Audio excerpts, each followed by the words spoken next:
তাদের ঈমান আল্লাহ আরো বাড়িয়ে দেবে। 3 নম্বরে তারা মারা যাওয়ার আগে সিদ্ধান্ত নিয়ে যাবে, জীবনে যদি ভরসা করি কার উপরে, অবশ্যই আমাদের ঈমান যে আছে বাড়বে, এটা আল্লাহর কথা।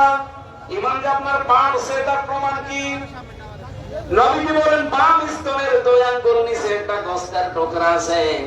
কোরআনের আয়াত যদি মানুষ বুঝে বুঝে শোনে পড়ে, তখন এটা কাঁপ ধরে, এর ভেতরে কাঁপাকাঁপি শুরু হয়। 2 নম্বরে আপনার শরীরের এই যে পশম গুলো খাড়া হয়ে যায়, এই যে আমার খাড়া হয়ে গেছে, আপনি দেখেন আপনার খাড়া হয়ে যাবে যদি কোরআনের আয়াত বোঝেন। 3 নম্বরে ওয়াইদা সামিউ মা উনজিলা ইলার রাসূলি তারা আয়ুনাহুম তাফিদু মিনাদ দামি মিম্মা আরাফু মিনাল হক। সূরা মায়েদা 7 নম্বর বার প্রথম নম্বর পৃষ্ঠার প্রথম নম্বর লাইনের 83 নম্বর আয়াতে আছে। আল্লাহ বলেন যখন আমার আয়াতগুলো মানুষ শুনবে, নবী আপনি দেখবেন যারা বোঝে, এর মর্মবাণী, এর অর্থ ব্যাখ্যা বিশ্লেষণ যারা বুঝেছে, যারা একনিষ্ঠ ভাবে মন দিয়ে যারা আমার কালামের কথাগুলো বোঝার চেষ্টায় আছে, ওই মানুষগুলো চোখের দিকে তাকিয়ে দেখবেন মনের অশান্তি তারা কাঁদতেছে। কখন তাদের চোখে পানি এসে গেছে ওরা নিজেও টের পাবে না। এখানে আপনি যদি মন থেকে শোনেন, এই উপকার গুলো মাস্ট বি সামনে হবে। আর আমার কয়েকটা আরম্ভ হয়ে গেছে। পশম খাড়া হয়ে যাওয়া, বাম স্তনের 2 আঙ্গুল নিচে গোস্তের টুকরা কাঁপা কাঁপি করা, এটা অলরেডি আমাদের হচ্ছে। 3 নাম্বারটা চোখ দিয়ে পানিও আসবে, আমি দেখতে পাচ্ছি আপনি অনেকের দিকে তাকান, একনিষ্ঠ ভাবে তাকিয়ে আছে, কখন যে কেটে ফেলেছে ও নিজেও টের পাবে না।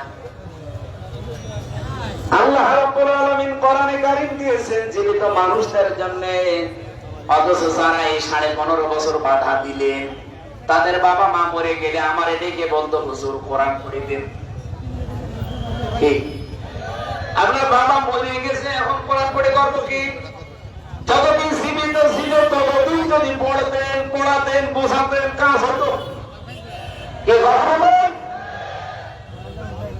এ থানার ভেতরে মনে হয় এক জায়গায় গত বছরে জেল থেকে বের হওয়ার পরে আমি আসতেছে কথা বলেছিলাম, কয়েক কিলো মনে হয় আমার বাকি ছিল, 2-3 কিলো। পুলিশ আমার আগে এসে প্রায় 1-1.5 গাড়ি হয়ে গেছে। ওরা বলছে হুজুর আসলে আমরা যেভাবেই হোক ধরবো। আজকে ধরেন তো ভাই, আজকে ধরে নিয়ে যান, যে বন্ধ করে রাখ। যাদের কথা মতো কাজগুলো মানুষগুলো করেছিল, দোষ শুধু এদের তো না, দোষ এদের বড় বড় যে অফিসার গুলো ছিল আর যারা বাধা দিয়েছিল ওই সরকার। জীবিত মানুষদের আমরা আসি কোরআন শুনতে, আর ওরা বলে না মরে গেছে, এখন পড়ে করবো কি? আমি আহ্বান জানাচ্ছি, এটা যেহেতু রেকর্ড হচ্ছে সারা বাংলাদেশে, সাধারণ যে পোশাক পরে পুলিশেরা আছে এদের দোষ না ভাই। হ্যাঁ, কিছু উল্টা পাল্টা লোক ছিল, সে মানুষরা পালিয়েছে। আমার কুষ্টিয়ায় বাড়ির নিচে যে ভাড়া থাকতো ওটা ছাত্রলীগের ক্যাডার ছিল, আমি জানতাম না, আমি তো 3 বছর জেলে। ও ম্যাডাম যারে পালিয়েছে তারই ভাড়া দিচ্ছে, আর প্রশাসনের লোক না দিলে তো সমস্যা করবে। পরে আগস্টের 5 তারিখের পরে বিকাল বেলা এই যে আল্লাহর ওলি পালিয়েছে, আজ পর্যন্ত আমার আর কোনো খোঁজ নেই। তালা লাগানো এই 9 মাস, ভাড়াও পাই না, জিনিসপত্রও করতে পারি না। কোথায় যে গেছে তার বউ ছেলে মেয়েরও খোঁজ নেই। কি করলেন আপনি? টাকা পয়সা কামাই করে কি করলেন বলে? এই কিছু কিছু অফিসারের কারণে, কোলাঙ্গার যে মানুষগুলো, তাদের কারণে সাধারণ কনস্টেবল যারা, এসআই, এই মানুষগুলো আজ জাতির কাছে এখনো পর্যন্ত কালার হয়ে আছে। এরা এই পোশাক দেখলে এখনো ঘৃণা করে না। এই পোশাকটার দোষ না, এটা সম্মানিত পোশাক। নবীজি 2টা শ্রেণীর মানুষকে বলেছে তারা জাহান্নামের সাথে তাদের চোখ কোনোদিন আগুনে জ্বলবে না। 1 নম্বরে যারা রাতের বেলা উঠে গনার কথা স্মরণ করে কান্নাকাটি করে, আর 2 নম্বরে এই প্রশাসনের লোকজন যারা রাতের বেলা আমাদের জানমাল ইজ্জত আবরু পাহারা দেওয়ার জন্য রাত জেগে থাকে। আমি এই মঠবাড়িয়া থেকে কুষ্টিয়া, এখান থেকে যাবার সময় অন্তত 10 জায়গায় ওরা রাতের বেলা পাহারা দিচ্ছে। অথচ যারা এই কাজ 15.5 বছরে করেছে, এই কঠিন অবস্থা, তারা কি পাহারা কোনোদিন দেয়? ওই ডিসি, এসপি, এসপি, টিওনো এরা কোনোদিন ওসি পাহারা দেয়? তারা তো ঠিকই তার জায়গা মতো, কিন্তু এদেরকে কালার করে দিয়ে গেল। এই জন্য আমরা বারবার আহ্বান জানিয়েছি ডক্টর মোহাম্মদ ইউনূস সাহেবের কাছে, স্বরাষ্ট্রমন্ত্রীর উপদেষ্টার দায়িত্বে যিনি আছেন, বহুবার এই কথা বলা হচ্ছে ওদের বিভাগটা আলাদা করে দিন।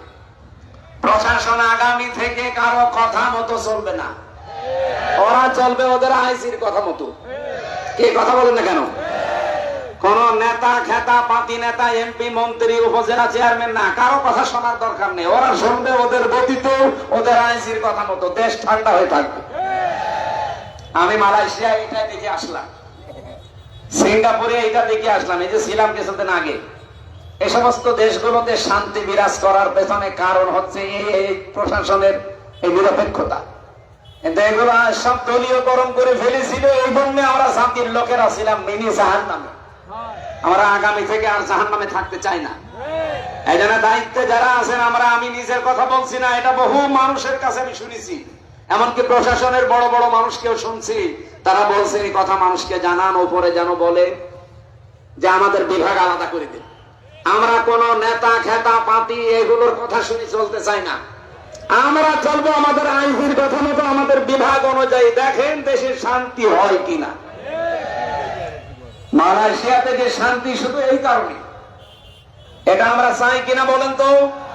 এই লক্ষ মানুষের একটু হাত তুলে জানান দেন তো সরকারের কাছে এটা চাই কিনা। প্রশাসন থাকবে আলাদা, ওদের বিভাগই আলাদা। কথা বলেন না কেন? কোন এমপি, মন্ত্রী, নেতা খেতা, উপজেলা চেয়ারম্যান কারো কথা শোনা লাগবে না। আমরা এরকম একটা বাংলাদেশ সামনে দেখতে চাই না। ওরাই তখন দেখবেন আল্লাহর খাস ওলি হয়ে যাবে। প্রশাসনের জন্য মন থেকে মুসাফির অবস্থায় দোয়া করছি। নিজেদের বাবা মা, আত্মীয় স্বজন ছেড়ে যারা বাংলার বিভিন্ন প্রান্তে আমাদের জানমাল, ইজ্জত, আবরু হেফাজতের জন্য দিন নেই রাত নেই, 24 ঘন্টা ওদের ডিউটি। বাংলাদেশে একটাই বিভাগ আছে যাদের কোনো ডিউটির শেষ নেই, 8 ঘন্টা না। কে বলেছে? ওদের 24 ঘন্টা ডিউটি। টয়লেটে যদি বসে থাকে, যদি বাঁশি পড়ে, অর্ধেক শেষ করে দৌড় দেওয়া লাগে। এইরকম কঠিন চাকরি ওইটা, আমি নিজে তো দেখেছি। সম্মানিত ভাইরা, এই জন্য মন থেকে মুসাফির অবস্থায় দোয়া করছে, আল্লাহ তাদেরকে আগের সেই অবস্থায় তুমি আবার ফিরিয়ে দাও। বাংলার মানুষের ভেতরে যে ভ্রান্ত ধারণাটা এখনো আছে, ভ্রান্ত ধারণাটা আসলে আমরা পেয়েছিলাম কষ্ট, এই কষ্টের কারণে যাই হয়েছিল এটা যেন আগের অবস্থায় আবার এই মানুষগুলো ফিরিয়ে যায়। বলে না আমি? কোরআন শোনানোর কথা কি মরা মানুষ না জীবিত মানুষ? আমরা কি মরা না জীবিত? দুইটা কথা আল্লাহ আয়াতের পরবর্তীতে দিয়েছেন।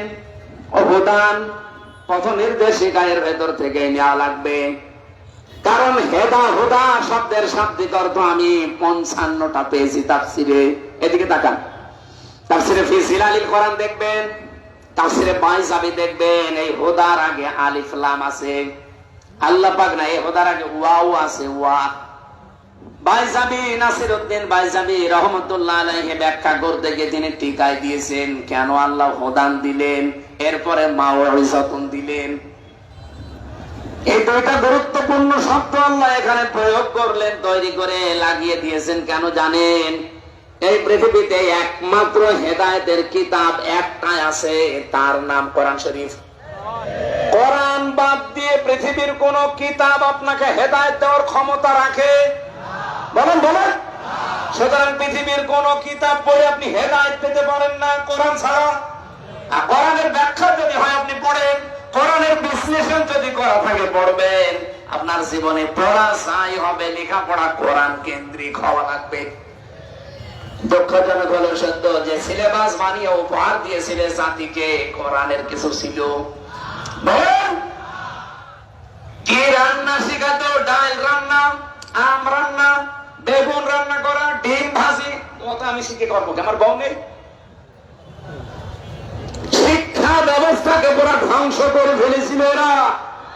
আল্লাহ যদি দয়া করে দেশটা দ্বিতীয়বার স্বাধীন করে না দিত, আল্লাহর কসমে জাতি অলরেডি জাহান্নামে প্রবেশ করেছিল। আপনি তো টের পাচ্ছেন না? ক্লাস 7 এর 8 এর বই পড়ানো যেত না? যারা পড়ায় জিজ্ঞাসা করে দেখেন। একটা মেয়েকে তার বাবা যদি ক্লাস 7, 8 এর বই পড়াতে চায়, আমার আল্লাহর কসম মাস্ট বি লজ্জায় মরে যাওয়ার কথা। যদি বাবা হয়ে থাকে। কথা বলেন না কেন? শিক্ষকরা বাবার মতো না? তারা পড়াবে কি করে মেয়েকে? বলে এই জায়গায় পৌঁছিয়েছিল। সমকামিতার নাম দিয়ে, শরীফ শরীফার নাম দিয়ে এমন জায়গায় জাতিকে নেওয়ার চেষ্টা চালাচ্ছিল ভারতের প্রেসক্রিপশন অনুযায়ী, আপনি ভাবতেও পারেননি। একটা লোক সকালে বলছে আমি শরীফ, বিকালে বলছে আমি শরীফা। এটা আজকে ব্রাহ্মণবাড়িয়া এক জেলায় দেখছিলাম একটু আগে আসার সময়, যে 2 মেয়ে তারা বিয়ে করেছে। আরে ভাই, আপনারা নিজেরাই যদি বিয়ে করেন তা আমরা কি ঘাস কাটছি? আমাদের কোনো কাজ নেই, আমরা কি করব? আমাদের কোনো কাজ নেই। আর আমরা জানি বরিশাল বিভাগের মানুষেরা টাটকা জিনিস খায়, তো বিশেষ করে বরিশাল, ভোলা, পটুয়াখালী, বরগুনা, পিরোজপুর এই সমস্ত জেলার মানুষ নদীর ধারে তো সব টাটকা জিনিস খায়। এদের বউ লাগে 3-4টি করে। আপনারা মেয়েরা যদি বিয়ে করে ফেলেন তা আমরা করবো কি? আমরা খুলনা বিভাগের মানুষেরা যাই কাছে, তা আপনারা তো আরো সমস্যায় পড়বেন বেশি। কথা বলবেন, মুরব্বী তো বুঝেছে। পর্যন্ত থাকলেও আমি একটা কথা বলতাম না, কিন্তু সকালে আপনি শরীফ, বিকালে বলবেন আমি শরীফা লাগছে। আপনি কি বললে শরীফা হয়ে যাবেন? আপনি শরীফা পর্যন্ত বলেও যদি ঠিক থাকতেন তাও তো কিছু বলতাম না। কিন্তু বিকালে এসেই তো বলবেন যে আমি যেহেতু শরীফা, হাইকোর্ট আমারে রায় দিয়েছে আমি শরীফা, আমি এখন মহিলা হোস্টেলে সিট চাই। মহিলা হোস্টেলে সিট দিলে আপনি ঠিক থাকবেন? ওখানে আমার মেয়ে আছে, আমার বোন আছে, আমার ফুফু আছে, আমার খালা আছে। কথা বলেন না কেন? আমি ওখানে যেয়ে দেখা যাচ্ছে কয়েকদিন পরে আমার মেয়ে, আমার বোন, আমার ফুফু সব যারো সন্তান পেটে নিয়ে ঘুরছে। জাতিকে যারো সন্তান উপহার দেওয়ার জন্য এই শরীফ শরীফা চালাতে চেয়েছিল, আল্লাহ বাঁচিয়ে দিয়েছে। নাইতো আপনার মেয়ের অবস্থা, আপনার বোনের অবস্থা ঠিক এটাই হতো। কথা বলেন না কেন? ও যতই দাবি করুক আমি শরীফ থেকে শরীফা, মাল তো ঠিক আগেরটাই আছে।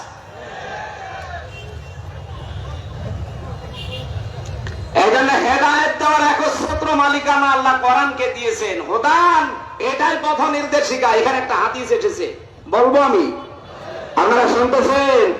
তিরমিজি শরীফের হাদিস। এইটাই আমার ওয়াজের ফার্স্ট পয়েন্ট। ভালো করে শুনবেন, যদি মেনে নিতে পারেন কপাল খুলে যাবে এক্ষুনি।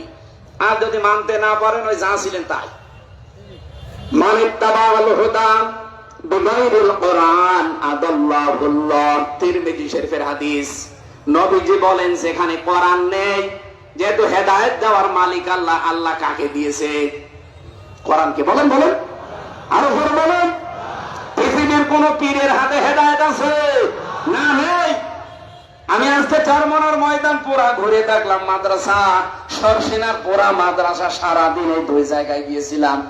এনএস মাদ্রাসা, যেটা কামিল মাদ্রাসা, যে ঝালুকাঠি, ওখানে গিয়েছিলাম কয়েকদিন আগে।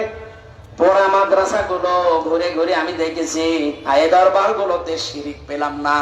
আপনারা যাবেন। আর কিছু মত পার্থক্য আমাদের সাথে আছে, ওটা আমি মেনে নিয়েছি। এখন জাতীয় স্বার্থে বাংলাদেশের মানুষের এটা মেনে নেওয়া লাগবে। তাদের যে খেদমত গুলো, এটা আমাদের এখন স্বীকার করা দরকার জাতির। আপনাদের বরিশাল বিভাগে বিশেষ করে এলাকাগুলোতে কোরআনের প্রসার মানুষকে আল্লাহর দিকে ডাকার জন্য সৈয়দ ইসহাক রহমতুল্লাহ আলাইহি, এই যে মহিবুল্লাহ, শাহ মহিবুল্লাহ আহমেদ রহমতুল্লাহ আলাইহি, এই মানুষগুলোর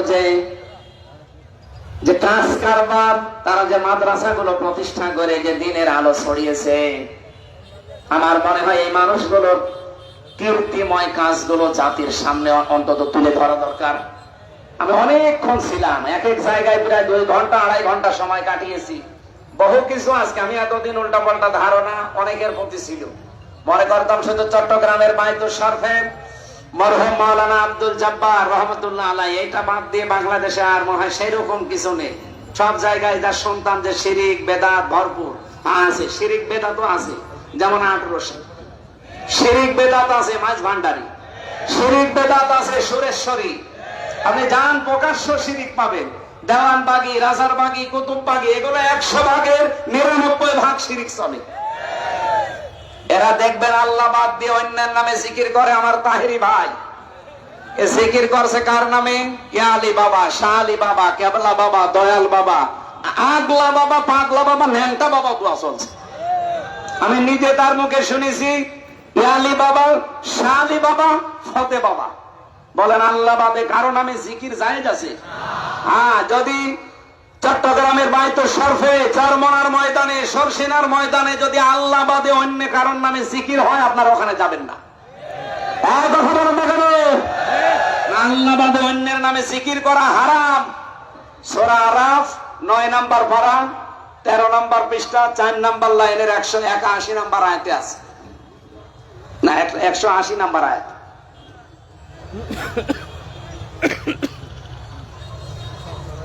ওয়ালাকাদ যারানা লিজাহান্নামা কাসীরাম মিনাল জিন্নি ওয়াল ইনসি, আয়াতের পরের আয়াত কি? আয়াতের পরের আয়াত কি? না না, এই আয়াতের পরেরটা। যাই হোক, আমি আয়াত নাম্বার বলে দিয়েছি, বাড়ি যে আপনার দরকারে বিশ্বাস না হলে মিলিয়ে নেবেন। সূরা আরাফ 9 নম্বর পারা 13 নম্বর পৃষ্ঠা 4 নম্বর লাইনে আছে 80 নম্বর 180 নম্বর আয়াত। যে কোন তাফসীরের সাথে মিলাবেন।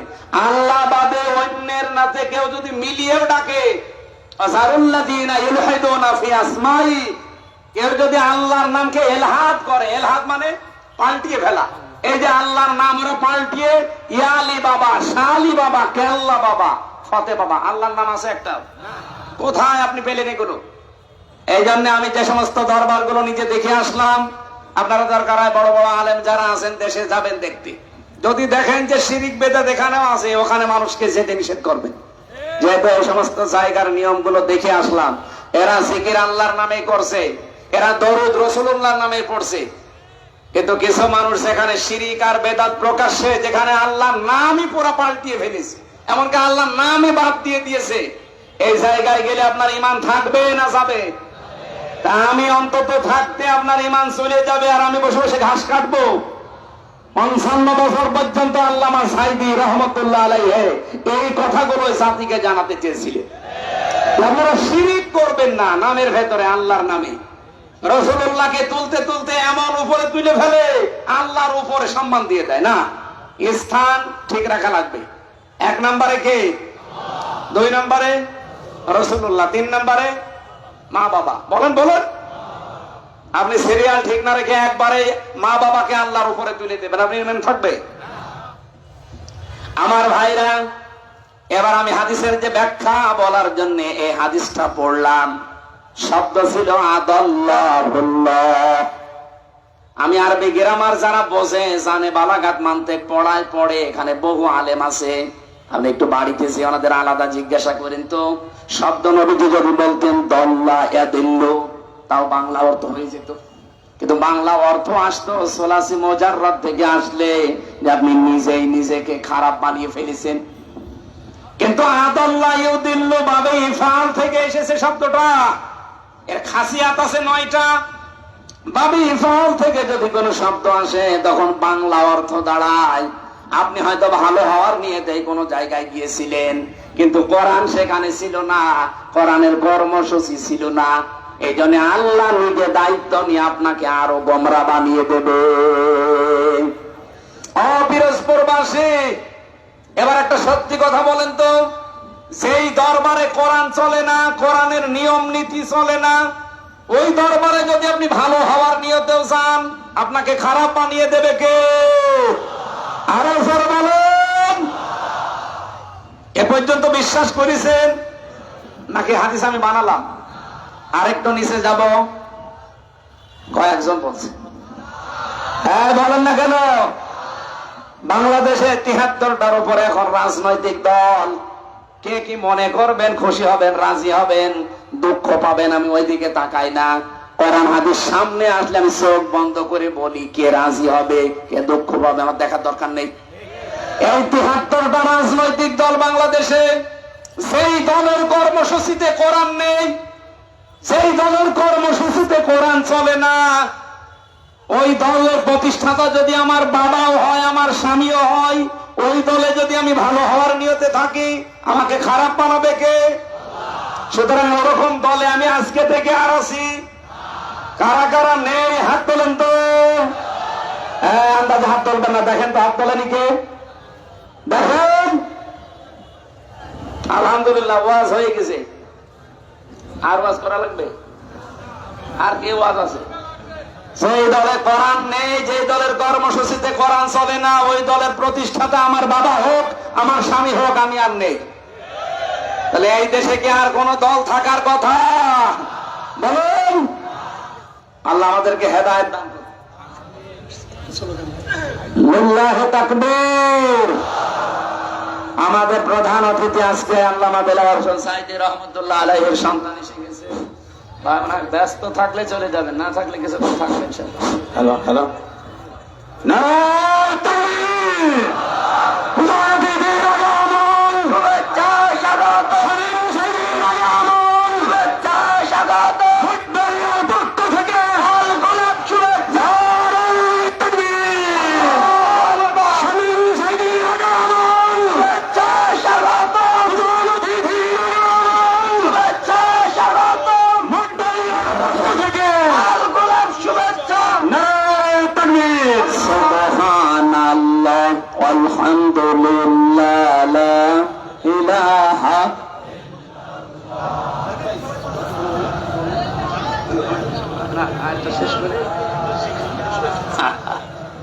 এখানে বসিয়ে দেন, এখানে বসিয়ে দেন।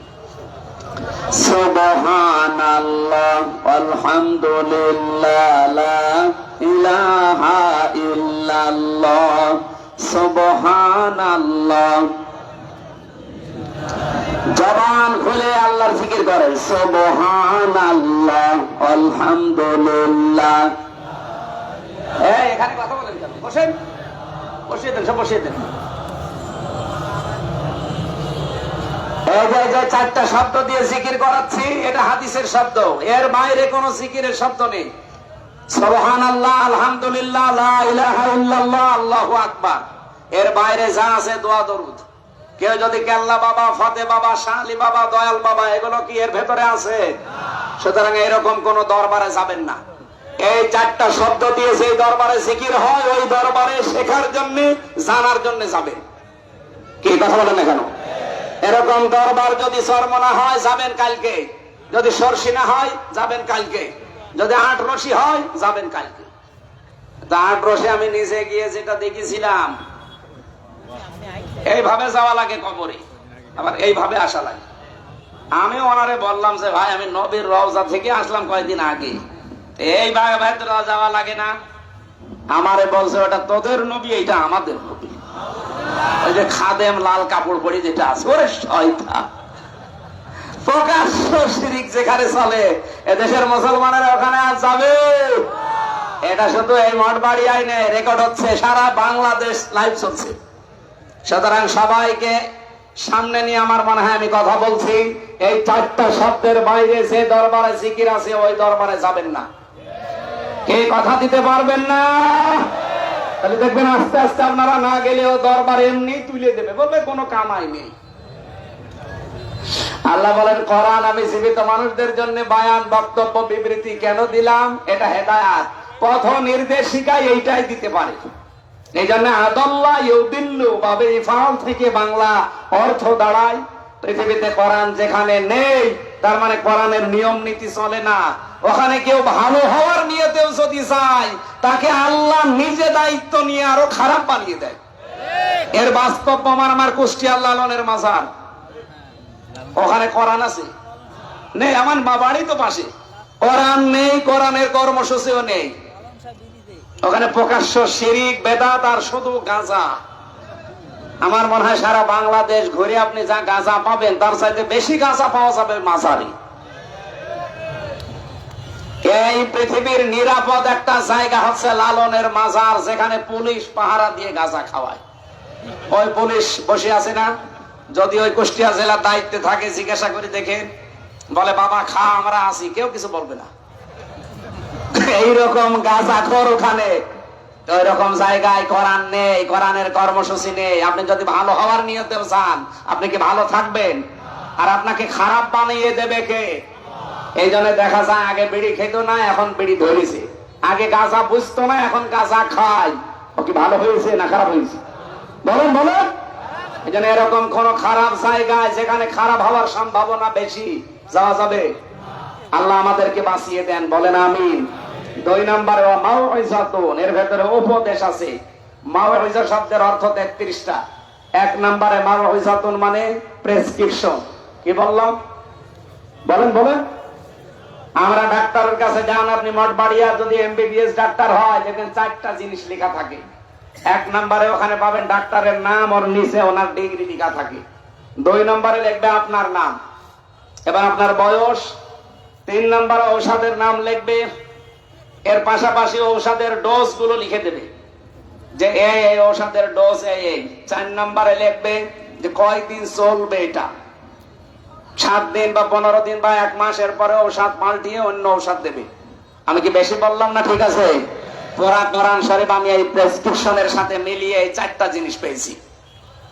আমার তেলাওয়াতকৃত আয়াত যেহেতু সূরা মায়েদা 54 নম্বর আয়াত, আমরা এই প্রেসক্রিপশন অনুযায়ী কথা বলতে চাই। 4টা ধাপ আছে এখানে, ধাপ আছে 4টা। যেহেতু ভাই একটু সময় দিচ্ছে, আমরা 15-20 মিনিট মতো বললে থাকবেন তো? থাকবেন আপনারা? এবার আপনি এই প্রেসক্রিপশন অনুযায়ী কথা শুনেন।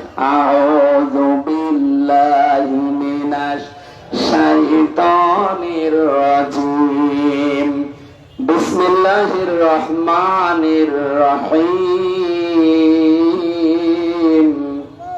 ইয়া আইয়ুহাল্লাযীনা আমানু মাইয়ারতাদ্দা মিনকুম আন দীনিহি ফাসাউফা ইয়াতিল্লাহু বিকওমিন ইউহিব্বুহুম ওয়া ইউহিব্বুনাহু আযিল্লাহ ইলা আখির আয়াত।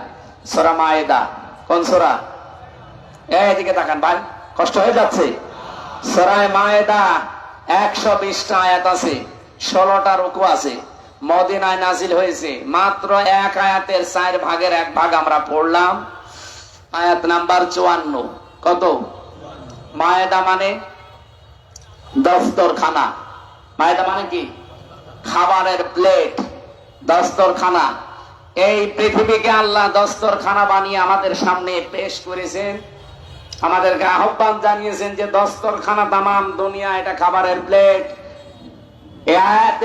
এই সূরার নামকরণ দিয়ে আমি তাফসীরে ইবনে কাসিরের ভেতরে পড়েছি, পৃথিবীর মানুষকে আল্লাহ ভয় দিয়েছেন যে খাবারের চিন্তা তোমার করার দরকার নেই, তোমার চিন্তা ইবাদত নিয়ে। খাবারের চিন্তা কার? না, যা লেখা আছে এটা আপনার কাছে আসবে, আপনার চিন্তা করা দরকার, যেটা নিয়ে আপনি পার হবেন। তার নাম কি? ইবাদত। বলেন বলেন। এই ইবাদতের ভেতরে সর্বোত্তম ইবাদত যেটা, সেই ইবাদতের প্রথম শব্দটা আল্লাহ আয়াতে দিয়েছেন, ইয়া আইয়ুহাল্লাযীনা আমানু, ওই যারা ঈমানের দাবি করো, মাইয়ারতাদ্দা মিনকুম, তোমাদের ভেতরে যদি কেউ ফিরে যায়। এটা ইরতিদাদ বা ইফতিআল থেকে, এর বাংলা অর্থ দাঁড়ায় যারা হক থেকে বাতিলের দিকে মুখ ফিরিয়ে চলে যায়। এই আয়াতটা বাংলাদেশে কত বাস্তব সম্মত আমার মনে হয় ১৫০০ বছর আগে না, এই আজকে এই আয়াতটা নতুন করে আরেকবার নাজিল হয়েছে। আল্লাহ বোঝাতে চেয়েছেন পৃথিবীর ইমানদারেরা, বাংলার ইমানদারেরা, শোনো, তোমাদের ভেতরে কেউ যদি আল্লাহর দিন থেকে মুখ ফিরিয়ে চলে যায়, হক থেকে বাতিলের দিকে মুখ ফিরিয়ে চলে যায়, তোমরা কি মনে করো আমি আল্লাহ দুর্বল হয়ে যাব, আমার আল্লাহর ক্ষমতা একটু কমে যাবে? না। ফাসাউফা ইয়াতিল্লাহ। এদিকে তাকান। এই ছেলে ওঠাউঠি কলেজে সমস্যা, এখন গুরুত্বপূর্ণ কয়েকটা পয়েন্ট আছে। মুরব্বী আরেকটু বসতে পারবেন না? যান যান। এত মানুষ একসাথে প্রসাব করতে যাচ্ছে, কি জামাত ভক্ত প্রসাব চলছে? যান একটু তাড়াতাড়ি যান, তাদের বের করে দেন তাড়াতাড়ি। আমার ভাইরা, আমার যে কথা ছিল প্রথমে, আমরা যদি আজ এই আয়াতটা বাংলাদেশের সাথে মিলাই, আগস্টের 5 তারিখের পর থেকে আমি অন্তত মিলাতে পেরেছি। বহু মানুষ নামে বেনামে আল্লাহর দিন থেকে বিভিন্ন শ্রোতা নাতা সামনে নিয়ে এসে ফিরে চলে যাচ্ছে। আজ এই দেশে একামতে দিন যারা আছে তাদের অনেকে দোষ দিয়ে চলে যাচ্ছে আল্লাহর দিন থেকে ফিরে। জামাত ইসলামের কারণে আমরা আর এই দেশে ইসলামে নেই, ইসলামী দলে নেই, আমরা চলে যাচ্ছি অন্যদিকে।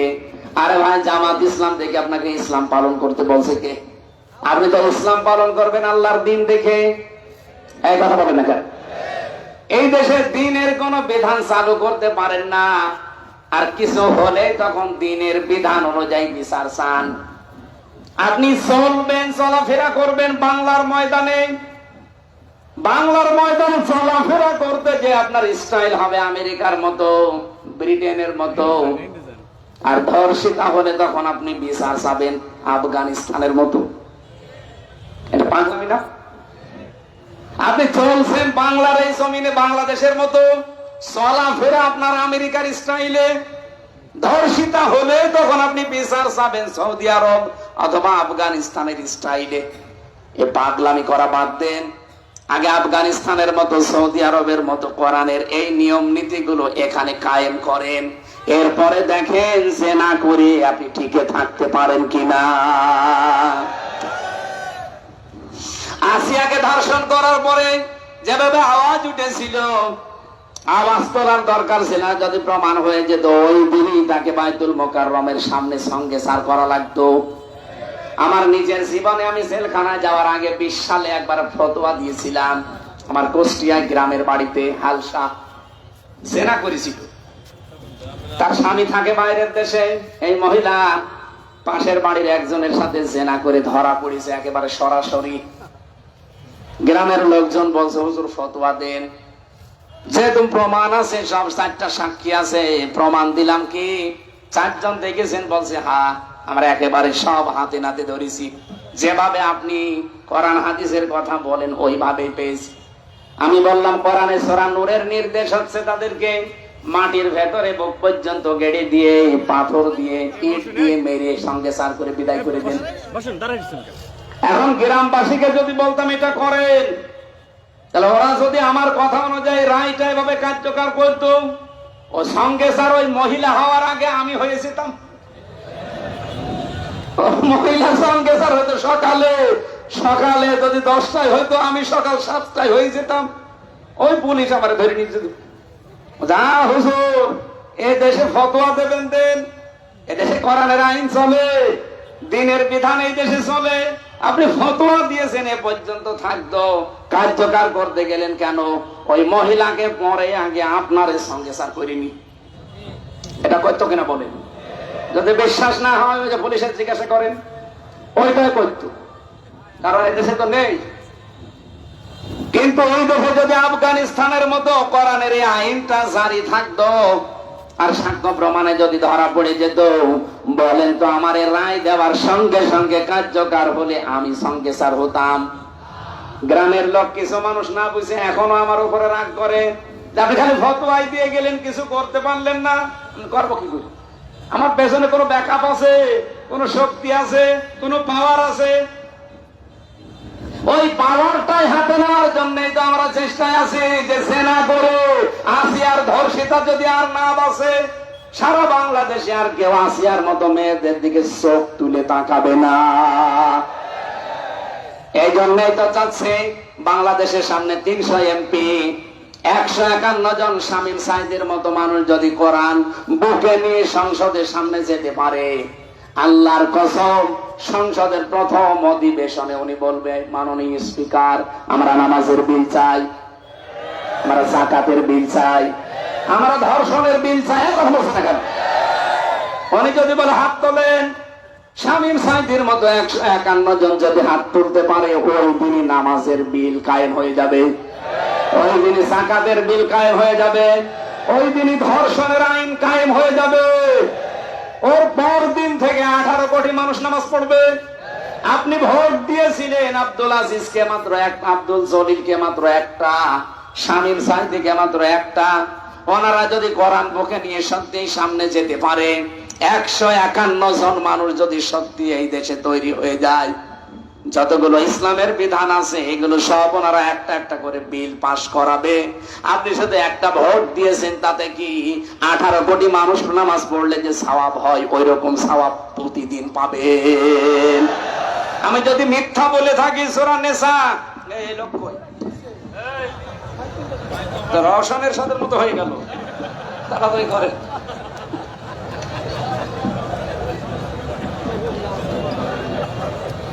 ওখানে কিছু দিয়ে ভালো করে বাইতে রাখেন, টেপ মেরে দেন। রওশনের সাথে তো একটু শক্ত ছিল, এছাড়া যে একেবারেই সে রোস্তম আলী ফরাজি সাহেবের মতো পড়ে গেল না। আপনাদের এমপিও তো দুর্বল ছিল, একেবারেই দুর্বল। আমার ভাইরা, এটা রাজনৈতিক বক্তব্য যদি মনে করেন, আল্লাহর কসম সূরা নিসা 5 নাম্বার পারা 10 নাম্বার পৃষ্ঠার 12 নাম্বার লাইনের 85 নাম্বার আয়াত। এর এত দলিল লম্বা করে তো বলতে পারছি না, বাড়িতে খালি মিলিয়ে নেবেন। যদি একটা কথা বাইরে থাকে যে শামীম সাইদিকে একটা ভোট দেবেন, 18 কোটি মানুষের নামাজ পড়ার সওয়াব হবে, আমি গ্যারান্টি দিতে পারি। উনি এমপি হওয়ার পরে, আব্দুল জলিল এমপি হওয়ার পরে প্রথম দিন সংসদের অধিবেশনে নামাজের বিল আনতে বাধ্য, কারণ প্রতিশ্রুতিবদ্ধ ওনারা আল্লাহর কাছে। আল্লাযীনা ইম্মাক্কান্নাহুম ফিল আরদি আকামুস সালাহ। যদি আমার এরকম বান্দাদের যারা ঈমান আছে যদি ক্ষমতা দেয়, প্রথমেই নামাজের বিল আনবে। দুইজনই আছে, জিজ্ঞাসা করে দেখেন, এনারা যদি নামাজের বিল প্রথম দিন না আনে জীবনও ভোট দেবেন না। যারা নামাজের বিলের পক্ষে না, যারা বলে শরিয়া আইনে আমরা বিশ্বাস করি না, তাদেরকে আপনি ভোট দেবেন। নামাজের বিল না, মদের বিল পাশ করুন। আসিয়ার ধর্ষিতার জীবনও ফাঁসি না, কয়েকদিন পরে ছেড়ে দেবে। এই যে একটা একটা করে সব ছেড়ে দিচ্ছি। অথচ পৃথিবীর, আমার মনে হয় বাংলাদেশ না, পৃথিবীর যত মাজলুম মানুষ আছে তার ভেতরে অন্যতম মাজলুম একজন মানুষ আজহারুল ইসলাম। আজহারুল ইসলাম একজন মাজলুম মানুষ, বিনা কারণে আজ 13 বছর জেলে পড়ে আছে। হাসিনা যেমন অবৈধ, তার রায়গুলো অবৈধ। এই কথা বলেন না কেন? আমরা চাই আগামী 6 তারিখে যে রায়টা আছে, আর কোন বাঙালিকে হাইকোর্ট দেখাবেন না। কি কথা বলেন না কেন? যেভাবে হোক তারে মুক্ত জীবনে ফেরত দেওয়া লাগবে। কত মানুষকে তো দিয়ে দিলেন। প্রশ্ন করে খালি, ওনার সাজা হয়ে গেছে, উনি সাজাপ্রাপ্ত আসামি, ওনারে জামিন দেবে কি করে? সাজাপ্রাপ্ত তারেক জিয়া ছিল না, তারা ছেড়ে দিলেন কি করে? তার স্ত্রী জবায়দা, ডাক্তার জবায়দা রহমান সাজাপ্রাপ্ত ছিল না? 3 বছরের সাজা ছিল তার। তাদেরকে ছেড়ে দিয়েছেন, আলহামদুলিল্লাহ, আমি খুশি। আপনারা কেউ খুশি না হলে আমি খুশি, কারণ তারা নিরপরাধ। বিনা কারণে তাদেরকে আপনি মিথ্যা মামলা দিয়ে হাসিনা আটকে রেখেছিল। আমার যেমন 3 বছর। আমার মামলাটা নিয়ে আমি বুঝেছি যে এই প্রশাসন, এই আদালত যে কত মিথ্যার উপরে চলতো, আমি নিজে তো প্রমাণ, কারো জিজ্ঞাসা করা লাগবে না। আমি নিজে প্রমাণ না, 3টা বছর আমার জীবন থেকে তারা কেড়ে নিয়েছে। কিয়ামতের দিন আমি জীবনও তাদের ছাড়বো না। যারা যুক্ত ছিল টপ টু বটন, কেউ ছাড়বে না। এই মানুষগুলো ছাড়বে? 13 বছর বাবার কাছ থেকে আলাদা করে রেখেছেন বিনা কারণে। এটি আমার আজহারুল ইসলামের যারা মামলার সাক্ষী, তাও কেউ কেউ দেখেছে 6 কিলোমিটার দূর থেকে। ওর চোখে কি পাওয়ার বলেন তো? কেউ দেখেছে 3 কিলোমিটার দূরে, কেউ 1.5 কিলোমিটার দূরে। ওকে মানুষ না বাস পাখি? এই মিথ্যা সাক্ষী, মিথ্যা অজুহাত দিয়ে একটা মানুষের 13টা বছর নষ্ট করে দিলেন। আমরা আবার বলছি, আমিরে জামাত যা বলেছিল আপনাদের কথা মতো তিনি উদ্যোগ করেছিলেন। এবার আর তাকে খেপাবেন না। ওনার কিন্তু ধৈর্যের বাঁধ অন্তরাজি শেষ হয়ে গেছে। নাই তো একটা মানুষ কোনোদিন এই কথা বলতে পারে যে আমার দলবল সব নিয়ে আমি স্বেচ্ছায় কারাবরণ করব? কত রকম দুঃখ পেলে মনের ভেতরে আঘাত লাগলে কথা একজন মানুষ বলতে পারে? আগামী মে মাসে, এই সামনে মে মাসের 6 তারিখে যদি বাঙালিকে এই দেশে আবার হাইকোর্ট দেখান, সামনে কিন্তু আবার আগস্টের 5 তারিখ আসতেছে। এটি আজহারুল ইসলামের নিঃস্বার্থ মুক্তি চাই আমরা। কারা কারা চান দেখে? লিল্লাহি তাকবীর, লিল্লাহি তাকবীর। আজহার ভাইয়ের মুক্তি। এই আওয়াজ আরশ পর্যন্ত চলে গেছে। কারণ আমরা একজন মুসলিম মানুষের পক্ষে আছি। ইব্রাহিম নবীর পক্ষে একটা ব্যাঙ ছিল, তাই তার প্রসাদ আল্লাহ পাক করে দিয়েছে। আর এক কাংলাস ছিল বিপক্ষে, ওকে মেরে ফেললে কষ্ট সওয়াব হয়। সুতরাং আমরা চাই আমাদের ঈমান আমল, আমাদের জীবন আল্লাহ এই মুসলিম মানুষের পক্ষ অবলম্বন করার কারণে আল্লাহ যেন পবিত্র করে দেয় ব্যাঙের প্রসাদের মতো। আরো জোরে বলেন আমিন। এই জন্য আল্লাহর দিন থেকে বিভিন্ন শ্রোতা নাতা নতুন নতুন কথা তৈরি করে যারা ফেরত চলে যাচ্ছেন, কসম করে বলছি ফাসাউফায়াতিল্লাহ, আল্লাহ সিন সাউফা কদ লাম 13টা শব্দ আছে আয়াতের মাঝে। আল্লাহ জানাতে চেয়েছেন ফাসাউফায়াতিল্লাহ, অতি শীঘ্রই আমি আল্লাহ কিন্তু এমন একটা জাতি, এমন একটা দল তৈরি করে দেব যারা আল্লাহর দিন থেকে আজ মুখ ফিরিয়ে চলে যাচ্ছ বিভিন্ন শ্রোতা নাতা দিয়ে, বিভিন্ন উল্টা পাল্টা কথা, নতুন নতুন বাণী তৈরি করে আল্লাহর দিন থেকে যারা আজ ফেরত চলে যাও, কি করব আমি জানো? ফাসাউফায়াতিল্লাহ, এখানে ফাইল কর্তা সরাসরি কে? আল্লাহ বলেন আমি নিয়ে আনবো বিকৌমিন, এমন একটা জাতিকে, এমন একটা দলকে, ইউহিব্বুহুম ওয়া ইউহিব্বুনাহু, তারা আমাকে যেমন ভালোবাসে আমি আল্লাহ নিজেও তাদেরকে ভালোবাসবো। আমার তো আয়াত পড়ার পরে মনে হচ্ছে আগস্টের 5 তারিখের পরে বহু মানুষ দিন থেকে ফিরে চলে গেছে, আর বহু মানুষ তাদের কপালের কারণে দিনের ভেতরে আসতেছে। এক কথা বলেন না কেন? দিনের ভেতরে যখন মানুষ আসবে, ইযা জা নাসরুল্লাহি ওয়াল ফাত, আল্লাহর সাহায্য যখন আসবে, তার প্রথম নিদর্শন আপনি দেখবেন বিজয় চলে এসেছে। যেহেতু আল্লাহর সাহায্য আমরা দেখতে পেয়েছি এই দেশে, আপনি জীবনে কল্পনা করতে পারেন আগস্টের 5 তারিখের আগে এই জায়গায় লক্ষাধিক মানুষ আমির হামজার সামনে বসবে? কল্পনার বাইরে ছিল। কারণ বহুবারে পিরোজপুরে এসে আমি আবার ফেরত গেছি, কিন্তু আল্লাহ যেহেতু বিজয় দিয়েছে হালকা অলফাত, আল্লাহর সাহায্য আসলে বিজয় আসবে। বিজয় আসার 9টা নিদর্শন আয়াতের ভেতরে আমি পেয়েছি। 1 নম্বরে ওয়ারাইতান নাসা ইয়াদখুলুনা ফি দীনিল্লাহি আফওয়াজা, হে নবী আপনি দেখবেন দলে দলে পালে পালে মানুষ ইসলামে প্রবেশ করছে। আমার কুষ্টিয়ার ওজান গ্রাম ইউনিয়ন, এই গত কয়েকদিন আগে এক ইউনিয়নে 4000 মানুষ আল্লাহর দ্বীন কায়েম করবে এই জন্য শপথবদ্ধ হয়েছে। এটা ওয়ারাইতান নাসা ইয়াদখুলুনা ফি দীনিল্লাহি আফওয়াজা, দলে দলে মানুষ ইসলামে আসবে। এতদিন তারা আল্লাহর তৈরি আইন দুনিয়ায় কায়েমের বিরুদ্ধে ছিল।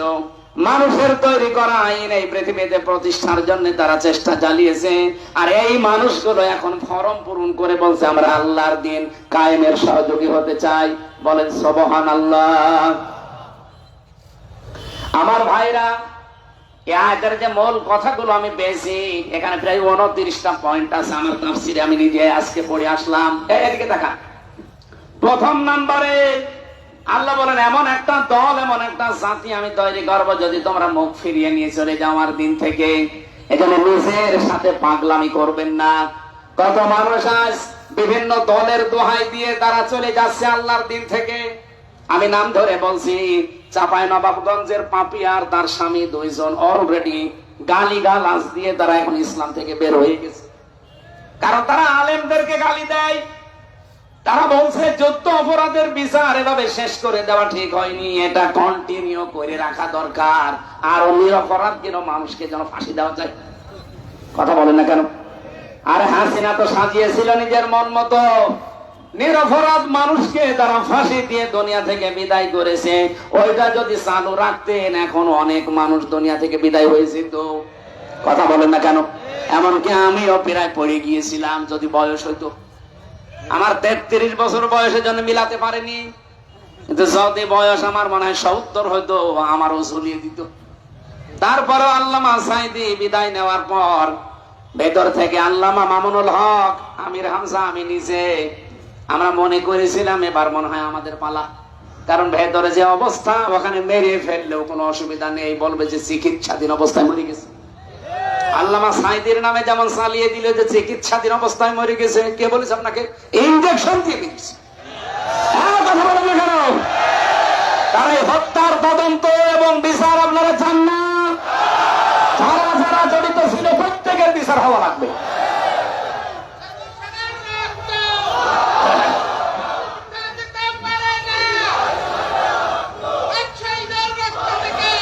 আমার ভাইরা ঠিক আছে, আমার 29টা পয়েন্ট ছিল, সবগুলো যদি বলতে আজকে নাও পারি, আমি সব লিখে এনেছিলাম। আমি গুরুত্বপূর্ণটা বলছি। আল্লাহ বলে মানুষ যখন দিন থেকে বিভিন্ন সোতানাতা দিয়ে ফেরত চলে যাবে। আজ আপনি কার দোহাই দিয়ে ফেরত চলে যাচ্ছেন? বলেন জামাত ইসলাম ভালো না, চরমনায় ভালো না, এই হেফাজত ইসলাম ভালো না, কি ভালো কোনটা? এই ভালো কোনটা দিয়ে আপনি চলে যাচ্ছেন আল্লাহর দিন থেকে? যদি কোনোটা ভালো না লাগে, নিজে দিনের মন মতো করে আপনি চলেন আর নিজে একটা তৈরি করেন। তাও মানুষের তৈরি করা আইন প্রতিষ্ঠায় নিজেকে জড়াবেন না। মানুষের তৈরি করা আইন প্রতিষ্ঠায় জড়ালে আপনি কাফের। বলেন সূরা আলে ইমরান 4 নাম্বার পারা 9 নাম্বার পৃষ্ঠা 3 নাম্বার লাইনের 154 নাম্বার আয়াতের মাঝের অংশে আছে। আয়াতটা লিখে বাড়িতে যে মিলান। আল্লাহর তৈরি আইন বাদ দিয়ে মানুষের তৈরি আইন যারা দুনিয়ায় প্রতিষ্ঠা করার জন্য দল করে, আন্দোলন করে, ভোট করে, মিছিল মিটিং করে, এই মানুষগুলোকে কোনো অধিকার আল্লাহ দেয়নি। এই জন্য আল্লাহ নতুন করে তখন একটা দল তৈরি করবেন যারা আল্লাহকে ভালোবাসবে এবং আল্লাহ তাদেরকে ভালোবাসবে। সেই দলে যেন আল্লাহ আমাদেরকে শামিল করে। বলেন বলেন বলেন, খুব গুরুত্বপূর্ণ পয়েন্ট এটা। আজ যারা ফিরে যাচ্ছেন আল্লাহর দিন থেকে, আল্লাহর কোনো অসুবিধা নেই, আল্লাহ অতি শীঘ্র একটা দল তৈরি করে দেবে। আর আমার মনে হয় বাংলাদেশে সেরকম একটা দল আল্লাহ তৈরি করে দিয়েছে। যারা আল্লাহকে ভালোবাসে জীবন দিয়ে, তারাও আল্লাহকে ভালোবাসে। এবং এই মানুষগুলোর কয়েকটা গুণ আল্লাহ দিয়েছেন। কি গুণ? আযিল্লাতিন আলাল মুমিনিন আইজ্জাতিন আলাল কাফিরিন। তারা মুমিনদের উপরে হবে দয়ার্ধ। আপনি বাস্তবে বাংলাদেশে মিলান, আল্লাহর কসম, যারা আল্লাহ মনোনীত করলেন যাদেরকে দিন কায়েমের জন্য, দেখেন তাদের ভেতর ভালোবাসা। এই শামীম ভাইয়ের সাথে আমার রক্তের সম্পর্ক আছে, আত্মীয়তার সম্পর্ক আছে। কোথায় পিরোজপুর বাড়ি, কোথায় আমার বাড়ি কুষ্টিয়া, অথচ আমার নিজের আপন ভাইয়ের চাইতে ওনারে ভালোবাসি শুধু দিনের কারণে। কথা বলেন না কেন? চট্টগ্রামের শাহজাহান চৌধুরী, ওনারে ভালোবাসি আমি শুধু দিনের কারণে। তাছাড়া জীবনে ওনার সাথে আমার রক্তের সম্পর্ক না, কোনো কিছু আত্মীয় না। বাংলাদেশ সহ বিশ্বে যারা একামতে দিনের কর্মী, দেখবেন এদের ভেতর আল্লাহ এটা তৈরি করে দেয়। আযিল্লাতিন আলাল মুমিনিন, তারা মুমিনদের উপরে হবে রহম দিল। এমন করোনা, আমার নিজের সত্যি কথা বলছি, নিজের ভাইয়ের প্রতি এত মহব্বত জাগে না। একামতে দিনের কর্মী, তার বাড়ি যদি সেই কক্সবাজার হয়, এত মহব্বত তৈরি করে দিয়েছে কে? কিন্তু আইজ্জাতিন আলাল কাফিরিন, কাফেরদের প্রতি তারা হবে কঠোর। আর এই মন মানসিকতা আল্লাহ আমাদের দিয়েছে। কাফেরদের কোন অনুষ্ঠানের প্রতি আমরা কঠোর না। এই দেশ সহ বিশ্বে কাফেরদের যত রকমের এই যে নারী কমিশন যেটা তৈরি করেছে আল্লাহর কোরআনের বিরুদ্ধে, সর্বপ্রথম এই দেশের আলেম ওলামা যারা, একামতে দিনের কর্মী যারা, তারা এর বিরুদ্ধে। এই জন্য কাফেরদের প্রতি যারা কঠোর, এ গুণ আল্লাহ তাদের তৈরি করে দেবে।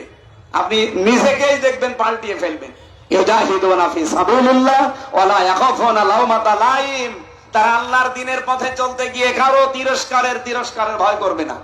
যালিকা ফাদলুল্লাহ, আল্লাহ বলেন সারে তারে আমি এই কাজে লাগাই না, এটা আল্লাহর অনুগ্রহ। এটা কি? সুতরাং একামতের দিন কায়েমের জন্য যারা এই লাইনে আছেন, নিজেকে ছোট ভাববেন না। মনে করবেন আল্লাহ দয়া করে আপনাকে এই রাস্তায় তুলে নিয়ে এসেছে। যালিকা ফাদলুল্লাহ ইউতিহি মাইয়াশা, আল্লাহ যাকে চায় তাকে রাস্তায় নিয়ে আসে। আল্লাহু ওয়াসিউন আলিম, আল্লাহ প্রশস্ত এবং জ্ঞানী। এবারে আয়াতের ভেতরে 4টা পয়েন্ট আছে। আমাকে দেরি হয়ে যাচ্ছে না, মানে আমার গলায় ভাড়া লাগবে না। আপনাদের মাহফিলের জন্য যত রকমের এখন 7টা হাদিসের পয়েন্ট বাকি আছে, যে হাদিস পড়েছিলাম। আয়াতের পরে আছে আরো 4টা। 7 আছে কত হয়? 11টা জিনিস বলতে অন্তত 20 মিনিট তো লাগবে। আপনারা কি চলে যাবেন? চিঠি দিচ্ছে বারবার। এ মাহফিল মাত্র 3 দিনের ব্যবধানে। আমি শামীম ভাইকে বলেছিলাম যে মাহফিলটা কেটে দেয়, উনি বলছে না, পিরোজপুরের মঠ বাড়ি এক ভাইরা নেবে, আপনি যদি কোনো জায়গায় না দিয়ে থাকেন দিয়ে দেন। এই 3 দিন আগে না, 3 দিনের ব্যবধানে এত বড় বিশাল আয়োজন। দেখেন, এটা তো 2 মাস সময় দিলেও করার কথা না। অথচ আপনাদের এই মঠবাড়িয়া বাজারের মানুষেরা হাত খুলে দান করেছে। এখন কিছু ঋণী আছে, ওনারা যেন ঋণ না থাকে। কিছু মানুষ অন্তত ভেতরে পাঠাচ্ছি, 2-3 মিনিট খালি বের হয়ে যায়। একটু তাড়াতাড়ি দেন, খুব তাড়াতাড়ি দেন। আগামী বছরে যেহেতু পিরোজপুর মঠবাড়ি একটা মাহফিল অলরেডি আমি নিয়েছি, 27 তারিখে হয়, অক্টোবর মনে হয়। এখানে কে খালি জানা বললো? জানি না, হয়তো ওই মঠ বাড়িয়া লেখা আছে তাই জানি। আর আমি একটা বই লিখেছিলাম ভাই সৃষ্টি নিয়ে, এই বইটা আমার কয়েকটা পিস আছে, এখানে আছে, ওই যে গাড়ি আছে বাম হাতে, এখান থেকে শিক্ষিত মানুষরা নিয়ে যায়, যার তার দলের দরকার না। এটা সৃষ্টি নিয়ে লেখা, অনেক তথ্য দেওয়া আছে, ওই গাড়ি থেকে যাওয়ার সময় নিয়ে না। রই আপনারা একটু বসেন ভাই।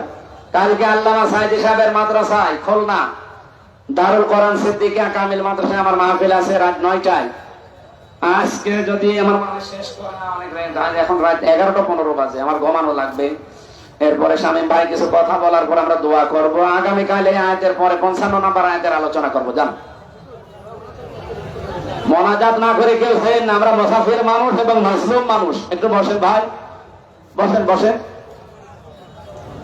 যারা ব্যাগ নিয়ে যাচ্ছে ওনাদের কাছে একটু সাধ্য মতো দিয়ে যাবেন। আর এই ড্রাম দেওয়া আছে, ড্রামে দেবেন। শামীম ভাই একটু সালাম কালাম দেওয়ার পরে আমরা মোনাজাত করব।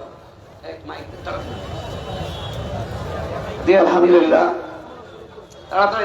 সম্মানিত সুধীমণ্ডলী, এখন আপনাদের মাঝে আজকের এই মাহফিলের প্রধান অতিথি, প্রধান আকর্ষণ আল্লামা হযরত মাওলানা শহীদ দেলোয়ার হোসেন সাইদি সাহেবের সুযোগ্য মেজ ছেলে শামীম বিন সাইদি এখন আপনাদের সম্মুখে মূল্যবান বক্তব্য রাখছেন। জনাব আল্লাহ শামীম বিন সাইদি এখন আমাদের সম্মুখে মূল্যবান বক্তব্য রাখছেন।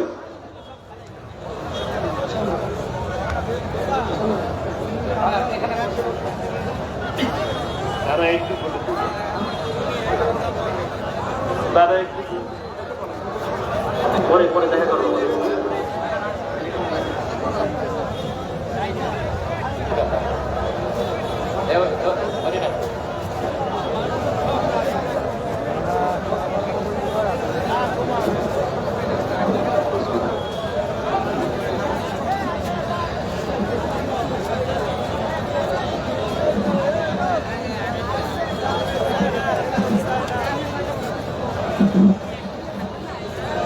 আলহামদুলিল্লাহি রাব্বিল আলামিন, আসসালাতু ওয়াসসালামু আলা সাইয়্যিদিল মুরসালিন ওয়া আলা আলিহি ওয়া সাহবিহি আজমাইন।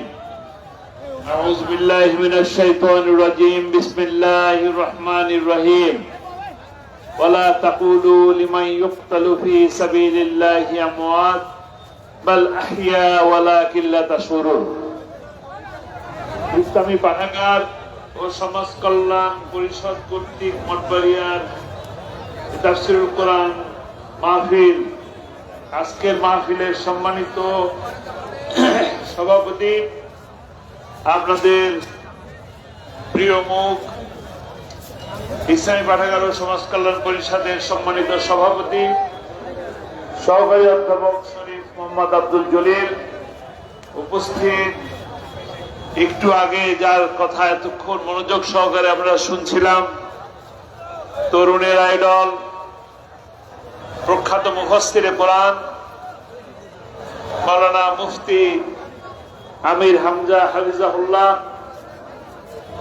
উপস্থিত উলামায়ে কেরাম, সামনে উপস্থিত মঠবাড়িয়ার দূর দূরান্ত থেকে আগত কিশোর, তরুণ, যুবক, মুরব্বিয়ান ভাইরা, পর্দার আড়ালের মা ও বোনেরা,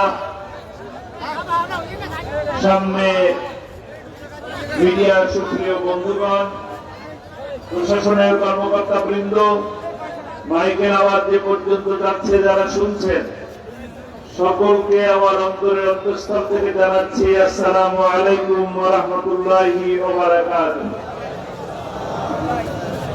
কথা আলহামদুলিল্লাহ শেষ হয়ে গেছে। আমাদের প্রিয় ভাই যে কথা বললেন, এরপরে আর কোনো কথা থাকে না। আমি আপনাদের সামনে উপস্থিত হলাম, দুইটি কথা না বললে নয়, অনেক দূর থেকে এসেছি, আর অনেক অপেক্ষায়ও আছে।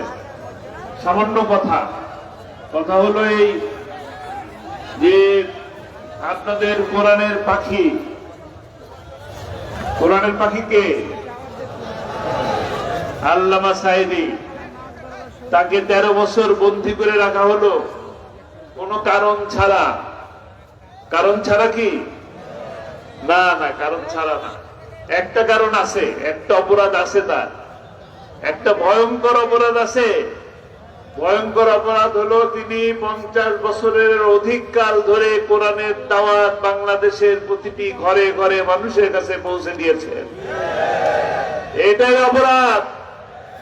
এই অপরাধ আল্লামা সাঈদী জানতেন, জেনে শুনে এই অপরাধ করেছেন এবং তিনি বলতেন যে এই অপরাধে যদি আমার ফাঁসির রায় হয়, 1000 বার এই ফাঁসির রশি গলায় নিতে প্রস্তুত আছি।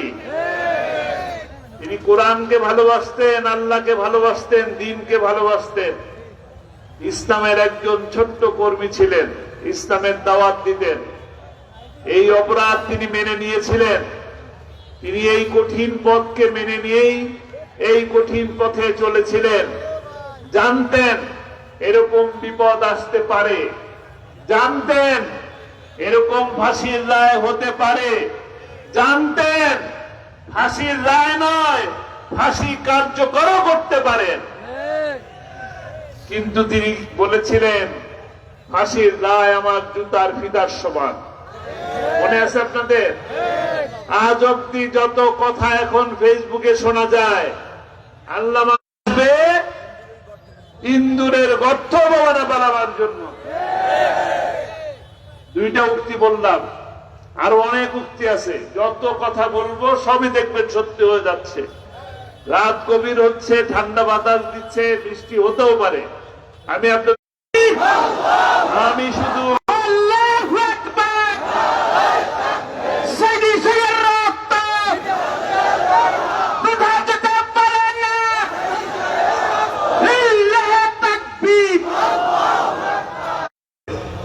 সাউন্ড গ্রেনেড মারা হয়েছে, গরম পানি মারা হয়েছে, কিন্তু মানুষ কিন্তু সরে যায় নাই।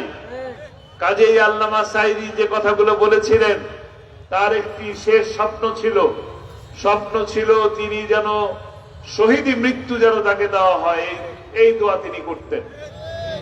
গোটা বাংলাদেশে মানুষ তাকে কোরআনের পাখি বলে। আমরা দোয়া করব আল্লাহ তাআলা তাকে শহীদি মৃত্যু দিয়ে জান্নাতে সবুজ পাখি হিসেবে কবুল করে নিয়ে। তার একটি স্বপ্ন ছিল, একটা স্বপ্নকে লালন করে গোটা বাংলাদেশের প্রতিটি প্রান্তরে গিয়েছেন। এই সুন্দরবন থেকে বান্দরবন, রূপসা থেকে পাথুরিয়া, টেকনাফ থেকে তেতুলিয়া, বাংলাদেশ দায়িত্ব এখন কাদের? কারা কারা কোরআনের রাজ প্রতিষ্ঠা করতে রাজি আছেন? এতক্ষণ বলি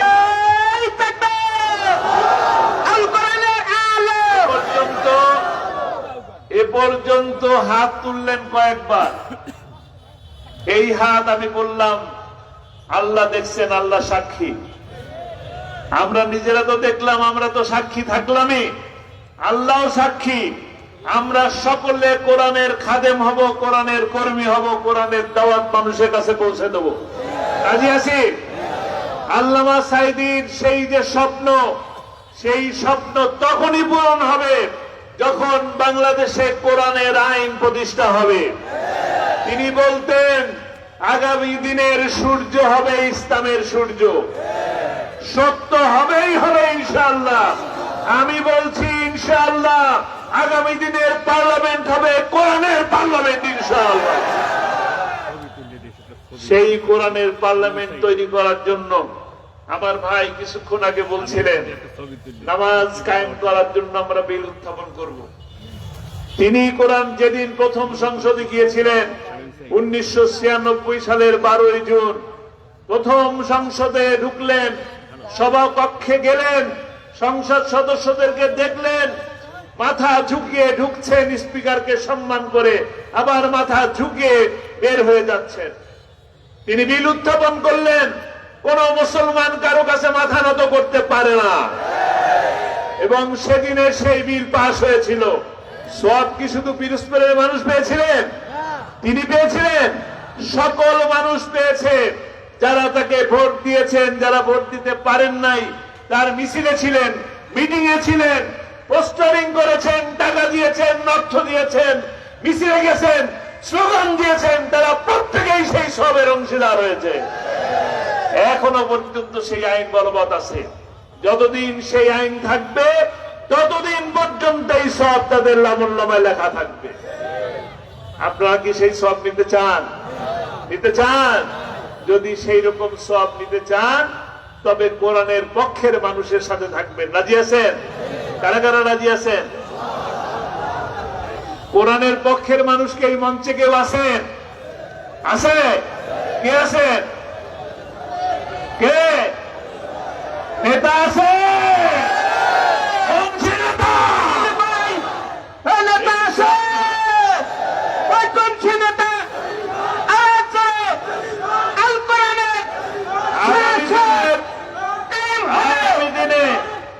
আজকে আমরা যে সুযোগ পারলাম, আমাদের এই সুযোগ ছিল না এত মানুষের সামনে কথা বলার, এত মানুষের সামনে আসার বসার কোন সুযোগ আমাদের ছিল না। আমরা 5 জনে বসলে বলতো, কি বলতো?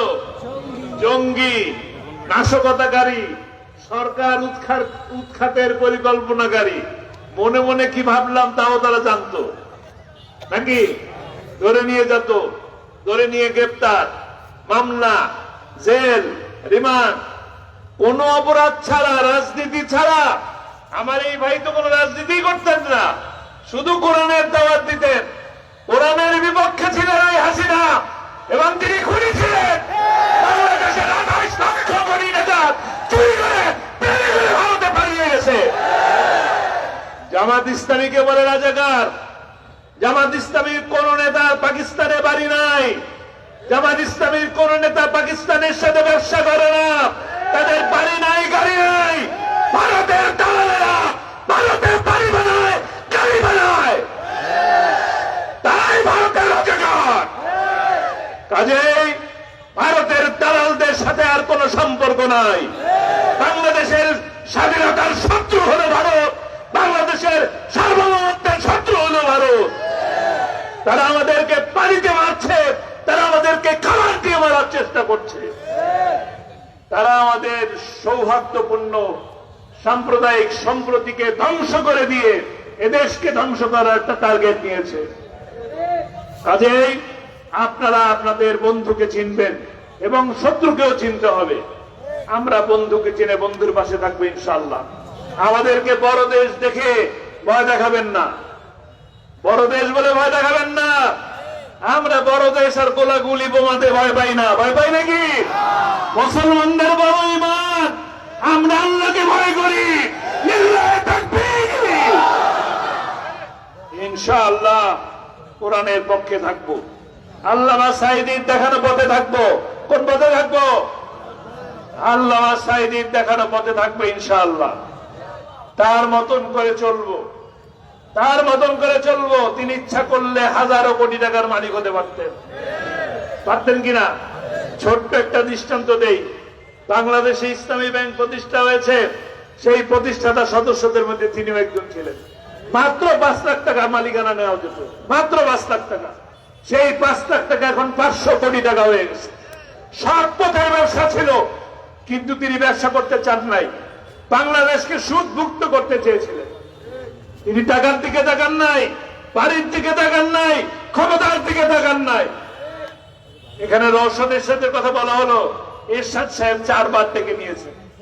4 বার ডেকে নিয়ে 4 বার 4টা মন্ত্রণালয় দেওয়ার ঘোষণা দিয়েছেন। আসেন জাতীয় পার্টিতে, 80-র দশকের কথা বলছি। কিন্তু ক্ষমতা নেন নাই। তিনি বাংলাদেশে 3 প্রতিষ্ঠার আন্দোলনের কর্মী হিসেবে থাকতে চেয়েছেন। কাজেই আমরা সেই পথে চলবো ইনশাআল্লাহ। কোরআনের পথে থাকবো। প্রয়োজন হলে রক্ত দেব, প্রয়োজন হলে জীবন দেব ইনশাআল্লাহ। কিন্তু কোরআনের আইন বাস্তবায়ন করে ছাড়বো ইনশাআল্লাহ।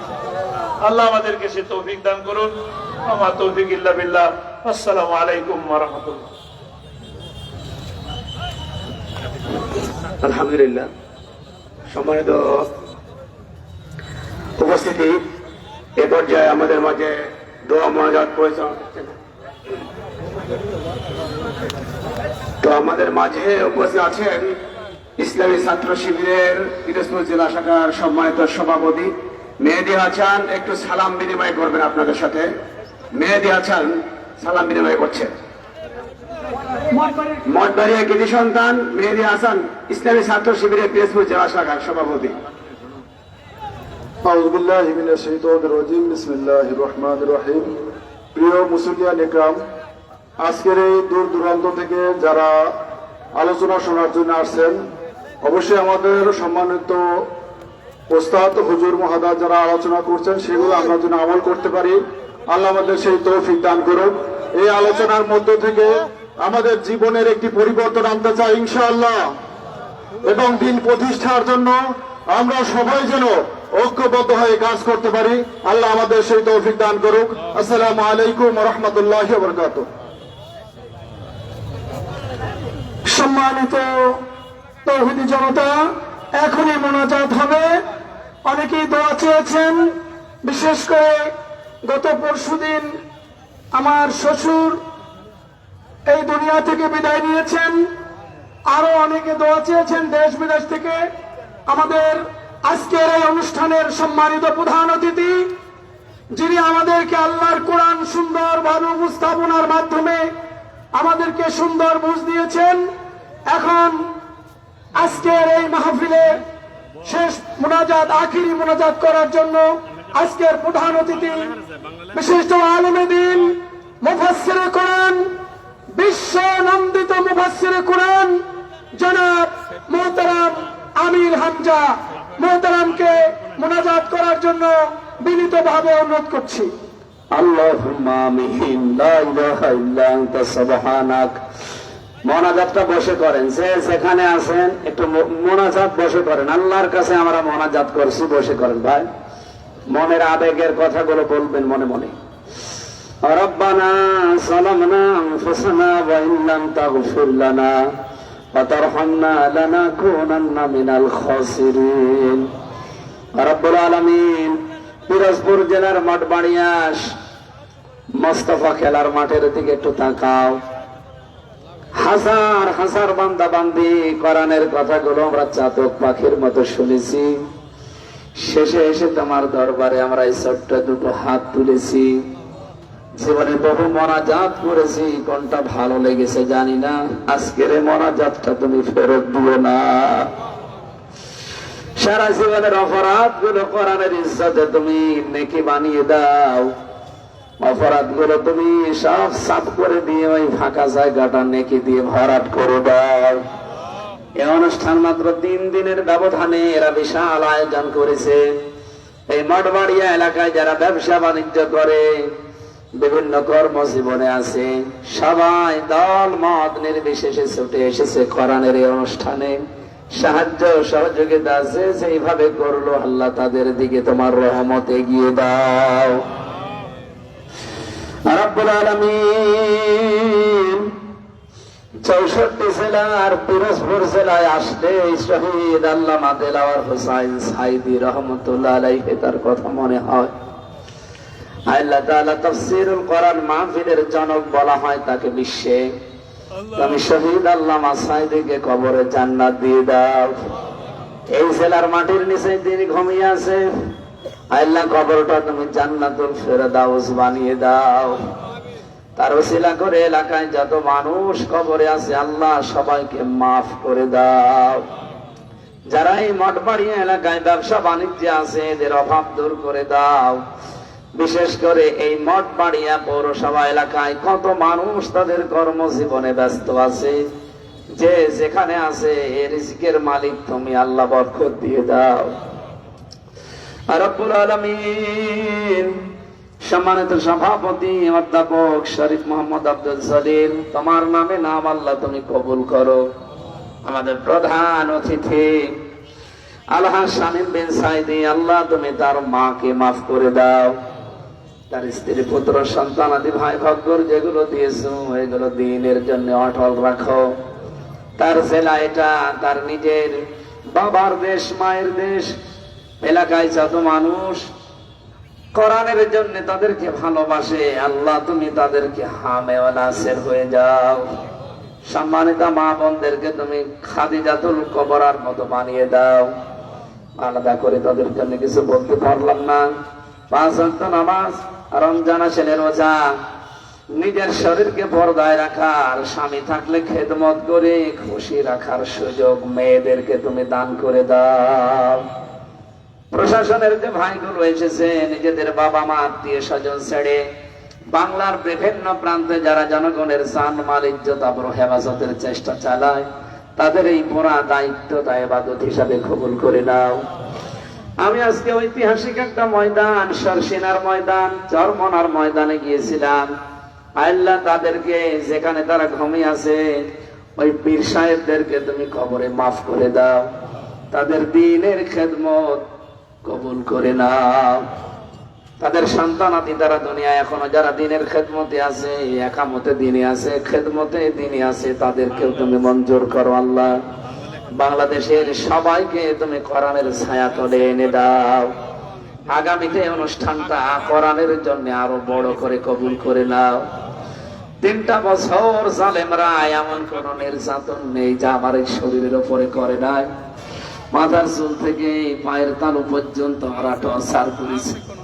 আল্লাহ আমার শরীরটাকে তুমি আগের অবস্থায় ফিরিয়ে দাও। আমার